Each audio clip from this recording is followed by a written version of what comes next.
नमस्कार विद्यार्थी मित्रांनो, स्वागत आहे तुमचं लर्न इंग्लिश या यूट्यूब चॅनलवर। तर आज आपण शिकणार आहे की घरी दिवसभरामध्ये कशा प्रकारे तुम्ही इंग्रजी सेंटेन्स बोलू शकता। तर चला चालू करू। नवीन असाल तर चॅनलला सबस्क्राइब करा, व्हिडिओ आवडल्यास लाईक करा आणि आपल्या मित्रांना भावा बहिणींना पण हा व्हिडिओ शेअर करा। तर बघा, सगळ्यात पहिले जेव्हा आपण उठतो, आपली सुरुवात होते उठण्यापासूनच, तर आपण सगळ्यात पहिले काय म्हणू शकतो, उठा आता, आहे का नाही। तर तेव्हा म्हणू शकतो वेकअप नाऊ। वेकअप नाऊ म्हणजे आता उठा। त्याच्यानंतर बघा, दात घासतो, मग दात घासण्यासाठी काय म्हणू शकतो आपण, ब्रश युअर टीथ। त्याच्यानंतर अंघोळ करायची आहे, तर अंघोळ करण्यासाठी आपण म्हणू शकतो टेक अ बाथ। नंतर कपडे घालायचे आहेत, तर कपडे घालायसाठी आपण म्हणू शकतो वेअर युअर क्लॉथ। त्याच्यानंतर नाश्त्यासाठी कोणाला जर बोलवायचं आहे, नाश्त्यासाठी या, तर आपण म्हणू शकतो कम फॉर ब्रेकफास्ट। आणि आता ब्रेकफास्ट खाताना लहान मुलं बरोबर खात नसन तर त्यांना आपण नीट खा म्हणतो, तर तेच इंग्रजीमध्ये कसं म्हणायचं, ईट प्रॉपरली। त्याच्यानंतर जर छोटे मुलं लहान मुलं गोंधळ करत असेल तर आपण म्हणू शकतो डोंट मेक अ नॉईस, म्हणजे गोंधळ करू नको। नंतर ते जागेवर खेळणे वगैरे ठेवत नाही, इकडे तिकडे खेळल्यावर खेळणे ठेवून देते, तर त्यांना जर म्हणायचं आहे का खेळणे जागेवर ठेव, तर तेव्हा म्हणू शकतो आपण कीप युअर टॉयज बॅक, म्हणजे खेळणी जागेवर ठेव। आता दरवाजा बंद करायचा आहे, तर आपण म्हणू शकतो क्लोज द डोअर। खिडकी पंखा बंद करायचा आहे, तर म्हणू शकतो स्विच ऑफ द फॅन। आणि जर नीट बस बा, चांगला बस, याच्यासाठी आपण म्हणू शकतो सीट प्रॉपरली। मुलांना गृहपाठ करायचा आहे, त्यांना गृहपाठ कर असं म्हणायचं आहे, तर आपण म्हणू शकतो डू यू होमवर्क, म्हणजे गृहपाठ कर।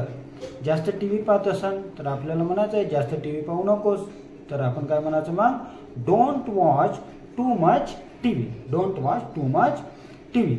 त्यानंतर जर आईला मदत करवा असं इंग्रजीत म्हणायचं आहे, तर आपण काय म्हणू शकतो हेल्प युअर मदर। कपडे घातल्यानंतर खोली स्वच्छ कर, याच्यासाठी आपण म्हणू शकतो क्लीन द रूम। आणि आरडाओरड जर करत असेल कोणी, त्यांना म्हणायचं आहे आरडाओरड करू नको, तर तेव्हा म्हणायचं डोंट शट। डोंट शट म्हणजे आरडाओरड करू नको। माफ करा असं जर म्हणायचं आहे तर से सॉरी, माफ करा म्हणा, म्हणजे से सॉरी। कोणाला धन्यवाद म्हण असं जर सांगायचं असेल तर आपण म्हणतो से थँक्यू, म्हणजे धन्यवाद म्हण।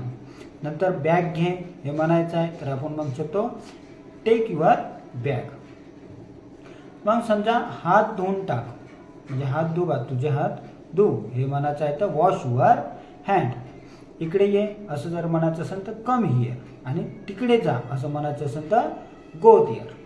फोन उचल, जर समजा कोणाचा फोन आला आणि त्याला म्हणायचं आहे का फोन उचल बा, तर काय म्हणायचं आन्सर द फोन।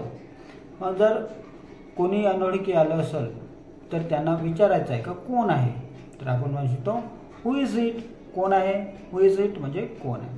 नंतर कोणाला जर म्हणजे कोणी म्हणते ना चल पटकन, तर आपण म्हणतो एक मिनिट थांब, बस एका मिनिटात आलो, तर एक मिनिट थांब, याच्यासाठी आपण म्हणू शकतो वेट अ मिनिट। नंतर तुमची कोणती वस्तू असेल, त्याला कोणी हात लावलेलं आवडत नसेल तुम्हाला, तर तुम्ही म्हणू शकता डोंट टच दॅट, म्हणजे त्याला स्पर्श करू नको। कोणाची काळजी घ्यायची आहे, तर त्याला म्हणू शकता तुम्ही बी केअरफुल, म्हणजे काळजी घ्या। आणि पुन्हा काळजीसाठी म्हटले जाते टेक केअर, तर तुम्ही कोणता पण सेंटेन्स वापरू शकता, बी केअरफुल किंवा टेक केअर। नंतर तयार हो, तयार हो हेच इंग्रजीमध्ये कसं म्हणायचं, गेट रेडी। नंतर आता झोपायची वेळ झाली आहे, हेच इंग्लिशमध्ये म्हणायचं असेल तर टाइम टू स्लीप, म्हणजे झोपायची वेळ झाली। लाईट बंद कर असं म्हणायचं आहे, तर टर्न ऑफ द लाईट किंवा स्विच ऑफ द लाईट असं म्हटलं तरी चालते। नंतर पुस्तक वाच हे म्हणायचं असेल तर रीड अ बुक। खोटं बोलू नको हे म्हणायचं असेल तर डोंट लाय किंवा डोंट लाय असं म्हणा। नंतर शांत रहा हे म्हणायचं असेल तर कीप क्वाइट, म्हणजे शांत रहा। हळू खा याच्यासाठी म्हणू शकता स्लो इट किंवा इट स्लोली, इट स्लोली म्हणा, हे चांगलं वाटते, इट स्लोली। नंतर पाणी प्या, तर म्हणू शकता ड्रिंक वॉटर। नंतर बूट बाहेर ठेवा, आपण म्हणतो ना घरामध्ये घालून यायचे नाही बूट, बूट बाहेर ठेवा. तर आपण काय म्हणू शकतो, कीप युअर शूज आउटसाइड, म्हणजे बूट बाहेर ठेवा. नंतर तू कुठे चालला हे म्हणायचं असेल तर where are you going, where are you going. नंतर काय झालं हे म्हणायचं असेल तर व्हॉट हॅपन म्हणा. मी व्यस्त आहे याच्यासाठी आय एम बिझी. नंतर म्हणू शकता का मला त्रास देऊ नको, हेच तुम्ही इंग्रजीमध्ये कसं म्हणायचं, डोंट डिस्टर्ब मी. चला खेळू हे म्हणण्यासाठी लेट्स प्ले. नंतर छान केलं बा तू असं म्हणायचं आहे तर वेल डन म्हणायचं किंवा गुड जॉब म्हणायचं. वेल डन म्हणजे शाबास होते, म्हणजे शाबास म्हणायचं असेल तर वेल डन म्हणा. आणि छान केलं बा, तुनं जे काही केलं असेल ते छान केलं याच्यासाठी म्हणा गुड जॉब. नंतर फार छान केलं, एक छान करणं आणि फार छान करणं. तर फार छान केल्यासाठी तुम्ही म्हणू शकता व्हेरी गुड.